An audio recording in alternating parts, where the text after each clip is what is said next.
Alright, what's up guys? We are finally back in the shop, working on the Mustang again. We had a little party in here, so I had to clear out for the week. And we're back though, and it's looking hopeful. I do have to start working on the 240 soon, getting that apart. I decided to put off on wiring the chassis on this until I have the motor in. So that way I have everything in place to know what goes where and, you know, make it easier. But on to the topic of today's video. So we got the windshield in, as you can see. It looks good. They actually gave me a discount because the old one was cut off. They didn't do that last time on my 240. These are palm trees from our party. But welded the roof back on, got the back glass in, bunch of parts in the trunk from being out there. And today we're doing a lot of interior stuff though. So what are we doing, you ask? We're installing another seat. So the Kirky was never supposed to be the seat for this car. I just put it in because it's what I had, and it helped me build the cage. Turns out kind of like dicked myself a little bit, but we made it work, and I'm happy with it because the Kirky had like a good bit of layback on the seat, which means that like the seat was like this. The Momo that I bought is more like a 90-degree angle, not exactly, but closer, and the Kirky was a more obtuse angle, which really messed up all the positioning between like where the pedals were, especially the harness bar, because the Kirky was a lot lower in the back, and it just ended up being a mess, but we did figure it out. So we're going to show you. This is the Momo I bought. I was going to buy this seat from Poland. They're big in the UK and like in Europe. It's called Mirco, M-I-R-C-O. I suggest you check them out if you're looking for a decently cheap seat that is FIA approved, and they have Halo seats for $500 shipped to the US. Takes like 2 or 3 weeks, they said. And the guy posted this for sale for $500. He used it for one race in his Miata and just didn't like the way it fit him. So I actually thought this was the Momo Daytona Evo because I didn't even know this seat existed when I bought it. But it is still good and FIA approved. It's the Lesmo one. The difference is it's got these much smaller Halo ears here. The Daytona has a lot bigger ones, but the Evo has the padding like this. And I fit pretty good in it, and we did get it mounted in the car. I used the rail I bought I made for the Kirky and just bolted on these little universal brackets. Works great, and I actually have this thing seated perfectly. I actually did cave in and buy pre-made seat bases. They're like $70 on eBay, so I'll just try these cheap ones and, you know, maybe modify them a little bit. I didn't even get this one in because those seat bases are like flat and mine's angled. So this would have never worked for this seat. This has to be angled like this to get it where I want to sit. But I have another Momo coming, you'll see in this video. Let's go in there. So we're going to get this installed, and I'm going to show you guys something you guys haven't seen yet on the interior. Alright guys, so this is the interior in its entirety right now. Like I said, that seat will be coming in tomorrow. It's a matching Momo. This is what it's going to look like in here. I did not show you guys the dash yet. That was like my little secret. And we'll get into that in a second, but here's the Momo. It is the XL, and it fits really good, as you can see. We got plenty of room back here now. Plenty of room on the sides, especially because these door bars are tilted out. Still got a little bit of messed up paint right there. I'm an idiot and fucked it up. And apparently that A-pillar peeled too. I'll be honest, I never noticed that. Oh well. Alright, so let's get on to my favorite part, which is the dash, and this is my biggest accomplishment, honestly. Like, no joke, of this build. Like I said, we got the heel plates on both sides. Villains, fire extinguisher quick release.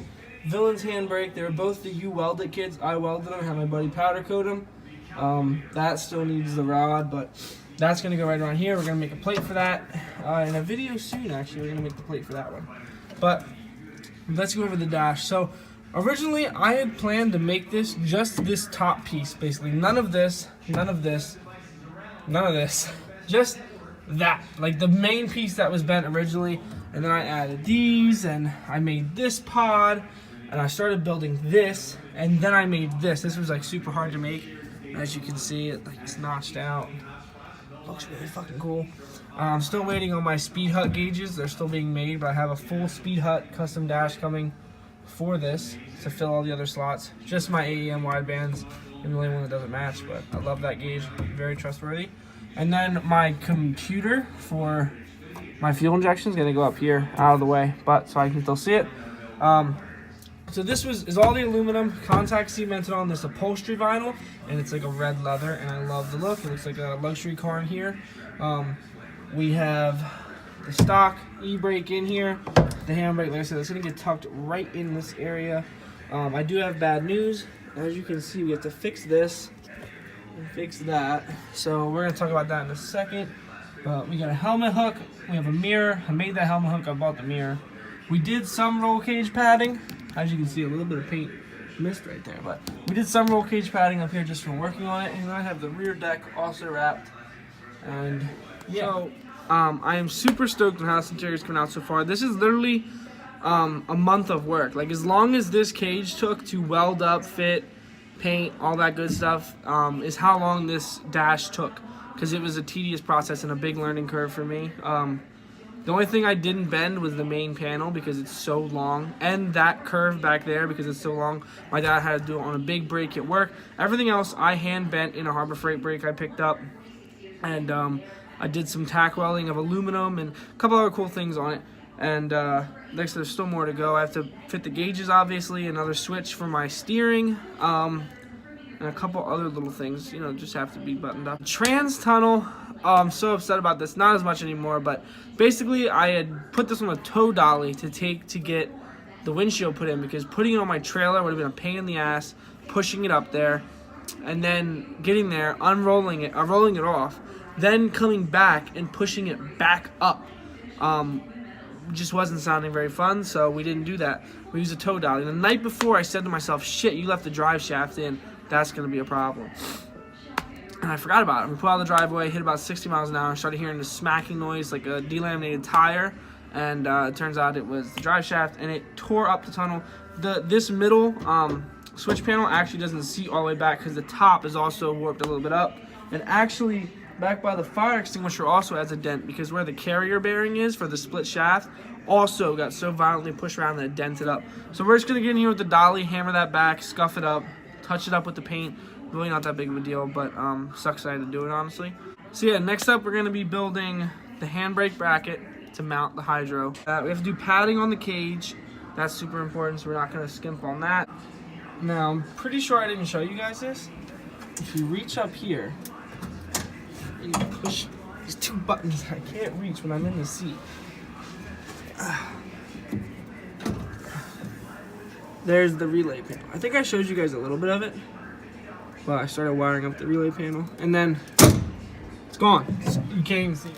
Alright guys, so it really sucks the flash has to be on because it's so dark with the windshield there and the doors on and stuff, but I went kind of fancy with the door bar padding. I didn't really get this piece because these only come in 36-inch lengths, which means I tried to cover from right here, which is where your shoulder's gonna be on it. In here is, you know, where like your knees would be banging. So I obviously did this. I did a really nice 45 cut right here, so they, you know, flow pretty good. Down here, padding back to the edge of the seat, and then up. And then I actually notched the damn door closed again. Scared the shit out of me. Notched this one as well, and notched these two. I really literally. I suggest using a saw because it probably looks the best.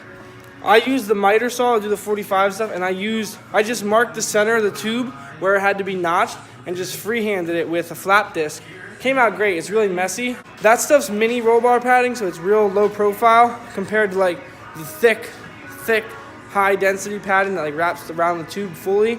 That stuff, the center line of the tube's offset, so it's really thick. This stuff's a lot more streamlined, and it'll save you in an accident, so that's why I use it.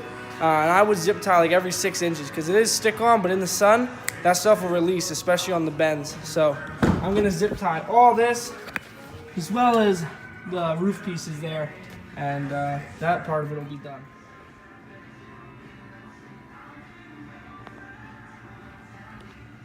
As you guys can see, everything that you could contact is covered. I mean, you know, your arm's gonna rest on this. Like I said, I go about every 6 inches. This is actually 7 inches, just how it fell evenly. Wait, I think I'm missing a zip tie. Supposed to be a zip tie right here. I didn't put on. Oh no, there it is. Yeah. And then I actually had this little filler piece just to make that one solid. So I didn't zip tie that one yet. I'm gonna wait till I get the bottom in and make the filler for that top. But looks pretty good. Still gotta zip tie these, but the reason I suggest you zip tie them is, like I said, they're only stuck on. In the heat, it does move, and you have to crawl in and out over top of these, and you bump them and stuff, and you don't want to snag one and rip it off. This stuff isn't that cheap here. This is $110 for, I think, 7 sticks I used, and that just about covered everything. But alright guys, so I know I'm bouncing around quite a bit in this video, but this is actually how I normally work. Like, I just do a bunch of different stuff every night, and I just don't usually film it because I don't like not having like I feel like when I have a direction in an episode, it goes better. But anyway, I hammered most of the stuff back. This is like very badly creased. Like, it actually tacoed the metal together. So all I did was hammer it back as best I could without causing more damage. Scuffed it up with a Scotch Brite. I'm going to tape this off and spray paint it. Same for the top, which I hammered back down, and the other side. Alright guys, here you have possibly the worst mask job ever, and me touching up the paint. Because, like I said, that's kind of why I went with this color, because you can just rattle can things and fix them. And that'll probably need another coat. But we're going to continue on, cover up the seat, and then paint it. So my Momo came in, and so did the brackets for the side mount, and I swore UPS said the freaking bases were coming today.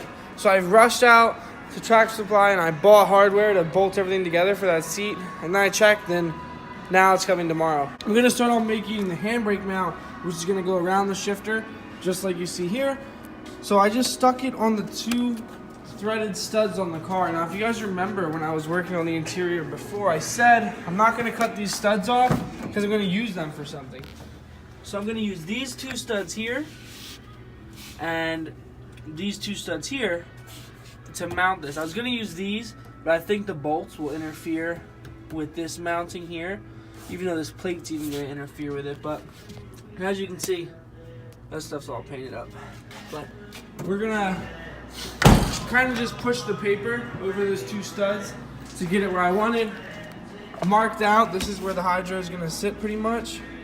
And then this is the hole for the shifter. I just rubbed it. So I'm going to cut all this out, and I have to tape on an extension between those 2 lines there. So this is my final design.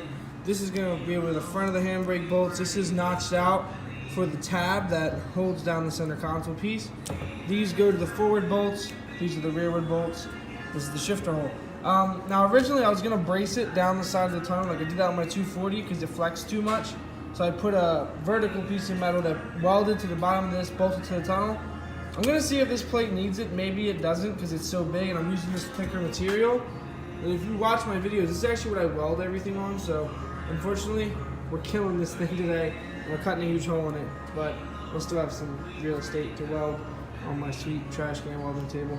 So we're going to plasma cut that. Guys, anytime you plasma cut, you want to make sure you have a really good view. So that's why I actually bought this lid with the grind mode, because it works great for plasma cutting. Especially when you're doing stuff like this where you want the lines to come out pretty good, you're going to be able to see very well.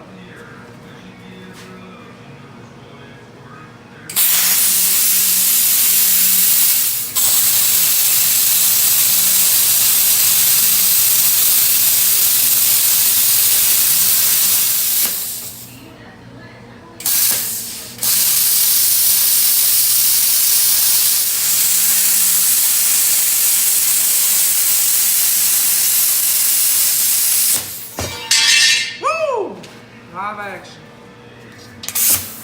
There it is, guys. It's probably still quite hot. You have to clean all this up, make this all look smooth. That's going to be the hardest. I don't think I can fit the flap disc in there. I'm going to try my best, and then we have to punch and drill. Alright, guys, so I'm just going to send it. I'm not even going to... I just drilled the holes, I shaped it up, and I'm not even... My guess is these studs are going to need a little bit more work. Like, probably just make all the holes a little bit bigger. And just by looking at this, holy shit. That one's pretty close. I gotta notch this, I guess. I don't know why I didn't do that when I did the paper. Let me get the Sharpie. We're gonna mark that and notch that out. Alright guys, so I trimmed out the notches, got these nuts in. These studs, the threads are still good, but these nuts just don't go on. But these shorter ones like this do. They're kind of like made for like cutting threads, I'm pretty sure, on interior bolts. But anyway, this is about where the hydro is going to sit. I'm going to finalize that now. Then I'm going to mark this and drill it. And then we're going to clean this up a little bit around the holes we drilled. And this is going to get powder coated, probably the same hammered gray color. But where it's at, I mean, is pretty much perfect. And I was kind of messing around with the plate, just tweaking it by hand. Clearly, I don't have the leverage of an 18-inch handle. But I think it's actually going to be pretty sturdy like this. But like I said, we'll see in practice. And as you can see, it's super tight back here. Probably be like right around there. Super tight, but the line will pretty much just come up and bend right back or bend down in there. Either way. And I can always tweak this over a little bit to give clearance for that. There it is, guys. I actually got these holes like pretty good. Like they're actually 5/16 holes, and these are 5/16 bolts. So I'm gonna buy new hardware for this tomorrow, because these are the seats. These are the bolts for my seat bracket that is in here. And then I'm gonna take this bracket after I clean up some things with the flap disc and take it to get powder coated to match. All right, guys. My seat brackets finally came in. This is for the seat belt. I keep forgetting. I have to add that to that seat base that I made. So that's going to have to come out one more time and get welded on. But anyway, we're going to bolt this thing together and see how it fits. All I do is drop it in to check the bolt holes lined up.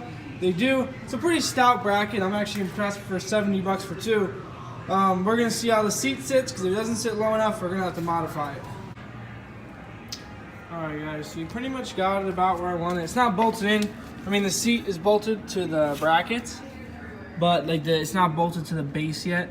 So I wanted to get the harness holes a little bit lower, because originally I had it on this setting. The back is max low, and the harness holes were just like a little bit high, I guess, for my liking. And the way it sat in the car, like you were pretty close to this. So I added a little bit of layback, as you can see, which should mitigate that. So we're gonna bolt this together and put this one in. All right, guys. So here we are in the car, in the Momo Start. And the seat is already slightly too snug for me. It's nowhere near as luxurious as the top of the retail Momo line, the Lesmo one. But as to be expected, it's literally half the price almost. So it does not sit anywhere close to where I wanted to yet. I'm really sad about that. I knew I was being hopeful that these brackets would put it at a reasonable spot, but this is my biggest issue. This is too close, you know, with the padding. I don't want to have people hitting their head on that, and it's really not safe in an accident. You know, you'd probably be fine because this is padded. If you did hit it in an accident, you would be strapped in. But if you're any taller than me, you're at an unsafe level, and I do not want people, you know, hitting their head on that. It's just not safe. So we're gonna have to work on that. So you can actually just see, like, how high this seat is. Like, these brackets could easily go down about, I'd say, an inch there. And the back, like I said, is stepped like that. So I'm gonna have to find a way to chop these to lower them, which I still think it's a pretty decent price. Even though I have to cut them. I did scratch my cage, unfortunately. Touch that up. That's from the door dinging it right there. I guess my cage fitting is pretty tight. But yeah, I'm gonna have to figure a way to lower these, because that's just really not acceptable right now. Alright guys, so here it is, fully inside the car and mounted. As you can see, harness holes are pretty good. It's tucked in a lot better. The only thing I'm really worried about is the seatbelt mounting hole. I was going to use the stock one, but it's right here, and it's a pretty big gap. It's like back here, so that might not work. Maybe I have to weld another one on the bracket or something, or I don't think I'm going to be able to use this rocker box because it's sealed. So, but otherwise, it's looking a lot better. Clearance in here. So here we are inside the car, guys, and we got... I also shifted the seat to the left on the brackets to center my head better between the V I created and the roof bars, and that helped a lot. We have almost double the clearance to the outside of my fingers. That's about 3 inches of clearance, and you can actually swing your head. Even with, if I had a helmet on, I'd be okay, and not hit this, which is what I consider good. And yeah, so I'm in the seat here. We're sitting a lot better. My shoulder is like level with the door. You do sit a tad bit higher than my driver's seat. Just a little bit, like maybe a ½ inch to an inch. Otherwise, it fits good. Like I said, I'm just not the biggest fan of this seat personally. If it was my driver's seat, it's a little bit snug in the widest part of my hips, like my thighs, and that's just personal thing. Like, I think the Lesmo one's a lot more comfortable. Although the shoulders are a little bit wider on this, which is nice. But it's like a disclaimer: if you guys are gonna get a Lesmo one or a Daytona Evo, if you guys notice, it has like this super thick mesh padding. You almost sit an inch above like the entire seat because that padding actually spaces your back out a good bit. I'm pretty certain it's going to be 100% effective in keeping you a lot cooler. But it's a weird feeling because like I'm used to this seat, like my entire back, my side of my rib cage, and my shoulders touching the entire seat. On the Lesmo one, that padding doesn't actually let you do that. It's so thick and dense. So it's still comfortable, but it's a different feeling than a regular bucket. But that's it for this video, guys. Next video, hopefully, we're going to be doing maybe either a speed hut gauge install, probably not a coilover install. I have coilovers coming. They're pretty cool. I'm going to show you guys. I'm pretty hyped about them. But I have to wait till I get the rest of the suspension arms that are bent to do that. And I might be pulling the motor out of the 240 soon. So that's it for this video, guys. Stay tuned for the next one. We have a lot of big stuff coming up. This car just has to be running in a few months, so there's gonna be a lot of work getting done. Just right now, I'm kind of in like a weird spot because the interior is pretty much done at this point. Honestly, it's mostly done, and it's gonna be time to pull the motor out of the Mustang or the 240. Start working on that, wiring this, and so that's where we're going next. But see you guys next time.